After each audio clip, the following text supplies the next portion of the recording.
आज हम एक ऐसे एहसास के बारे में बात करने वाले हैं जो शायद कई लोगों को अंदर ही अंदर महसूस होता है। एक ऐसे मनोवैज्ञानिक पैटर्न की जिसे हम कहते हैं मजबूत होने का जाल। ये उन लोगों के बारे में है जो हमेशा सबकी ढाल बनकर खड़े रहते हैं, पर जब उन्हें खुद सहारे की जरूरत पड़ती है तो वो बिल्कुल अकेले होते हैं। चलिए इस एहसास की गहराइयों में उतरते हैं और इसे समझते हैं। ये लाइनें कुछ जानी पहचाने लगीं। क्या ये किसी की अपनी कहानी लगती है कि हाँ, वही वो इंसान है जिनका फोन आधी रात को भी किसी की मदद के लिए बज उठता है? वही वो चट्टान है जिस पर सब टिके हैं, पर दिन के आखिर में शायद ही कोई पलटकर ये पूछता है, और तुम कैसे हो? और पता है, यही इस जाल का सबसे दर्दनाक सच है। बाहर से देखने में एक बिल्कुल शांत सुलझी हुई तस्वीर, लेकिन अंदर अंदर एक ऐसी दुनिया है जो उस सहारे के लिए तरस रही है, जो आप इतनी आसानी से, इतनी सहजता से दूसरों को दे देते हैं। ये एक ऐसा अकेलापन है जो भरी हुई महफिल में भी महसूस होता है। तो सवाल ये उठता है कि कोई इस मुकाम तक पहुंचता कैसे है? यह हमेशा मजबूत रहने की आदत आखिर आती कहां से है? इसका जवाब ज्यादातर हमारे बचपन की कहानियों में छिपा होता है। इसकी जड़ें बहुत गहरी हैं। साइकोलॉजी की भाषा में इसे पेरेंटिफिकेशन कहते हैं, पर अगर आसान शब्दों में कहूं तो इसका मतलब है जब एक बच्चे को अपना बचपन छोड़ के बहुत जल्दी बड़ा बनना पड़ता है, जब उसे अपनी उम्र से कहीं ज्यादा भारी इमोशनल बोझ उठाना पड़ता है। हो सकता है आपको याद हो कि कैसे घर में शांति बनाए रखने के लिए आप अपने माता पिता के बीच सुलह कराते थे, या फिर किसी बड़े के इमोशनल सपोर्ट बन गए थे, उनके राजदार बन गए थे। और दुनिया ने तो आपकी तारीफ ही की कि आप कितने समझदार हैं, कितने मैच्योर हैं, पर असल में उस तारीफ की कीमत आपका बचपन था। और यही बात समझना सबसे जरूरी है।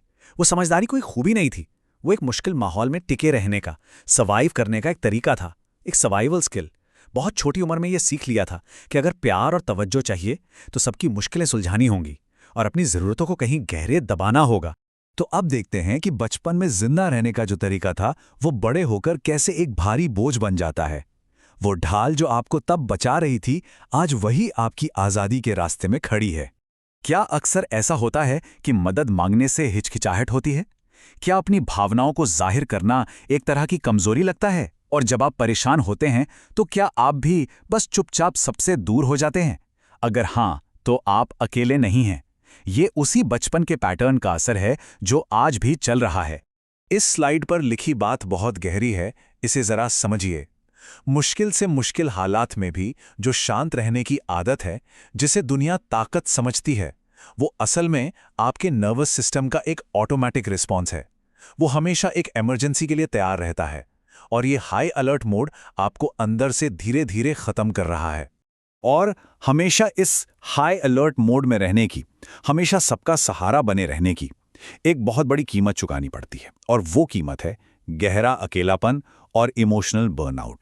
ये सवाल सोचने वाला है ना? कोई हर वक्त लोगों से घिरा रहता है, उनकी जिंदगियों का अहम हिस्सा है, फिर भी अंदर से इतना खालीपन, इतना अकेलापन क्यों? इसका जवाब इन दो तस्वीरों में है। दुनिया आपको देखती है एक भरोसेमंद, शांत और मजबूत इंसान की तरह, जिसे किसी की जरूरत नहीं। लेकिन आपकी अंदर की सच्चाई वो बिल्कुल अलग है। वो है हर पल की थकान, गहरा अकेलापन और अनदेखा किए जाने का एहसास। और ये अकेलापन इसलिए है क्योंकि आप कभी अपनी कमजोरी दिखाते ही नहीं, तो लोगों को ये लगता है कि आप में कोई कमजोरी है ही नहीं। वो मान लेते हैं कि आपको उनकी जरूरत नहीं है, और धीरे धीरे आप उन्हीं लोगों के बीच अदृश्य हो जाते हैं जो आपको सबसे ज्यादा प्यार करते हैं। लेकिन यहां एक अच्छी खबर है, ये एक जाल है, उम्र कैद की सजा नहीं। इस पैटर्न को तोड़ा जा सकता है, इस बोझ से आजाद हुआ जा सकता है। चलिए देखते हैं कि वो रास्ता कैसा दिखता है। सबसे पहला और शायद सबसे मुश्किल कदम है ताकत की अपनी परिभाषा को बदलना। देखिए, सच्ची ताकत हर किसी का बोझ उठाने में नहीं है।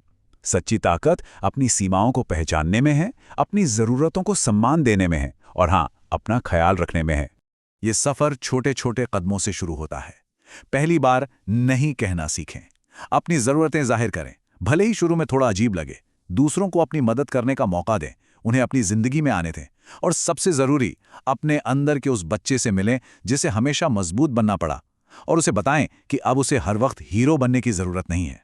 मैं आपको इसी सवाल के साथ छोड़कर जा रहा हूं। एक पल के लिए, बस एक पल के लिए सोचिए, अगर आप पर हमेशा मजबूत बने रहने का दबाव ना हो तो आपकी जिंदगी कैसी होगी? आप कौन होंगे? आप अपनी ऊर्जा, अपना समय कहां लगाएंगे? शायद आपकी असली आजादी का रास्ता इसी सवाल के जवाब में छिपा है।